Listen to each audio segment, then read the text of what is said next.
चीन के शुमाल मगरिबी सूबा गांसू के शहर लिनशिया से काटे गए गुलाब आलमी मंडियों की तरफ रवाना हो रहे हैं। जदीद ज़रूरी टेक्नोलॉजी, कोल्ड चेन लॉजिस्टिक्स और आसान कस्टम सहूलत ने इस अमल को मुमकिन बनाया है।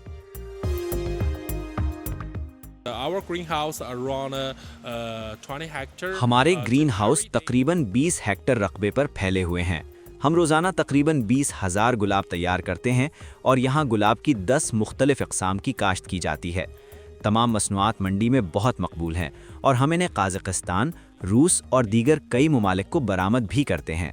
पिछले साल हमने बैरून मुल्क मंडी में कमोबेश 1 लाख युआन यानी तकरीबन 14,200 अमरीकी डॉलर की फ़रोख्त की, जबकि रवां बरस गैर मुल्की सार्फिन ने हमें मज़ीद ऑर्डर्स दिए हैं।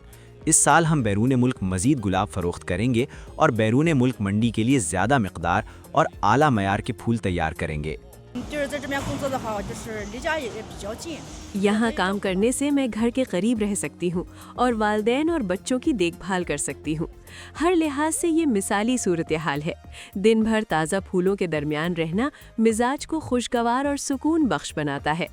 आमदनी मुस्तहकम है और ज़िंदगी का मयार बेहतर हुआ है। मैं वाकई खुश हूँ।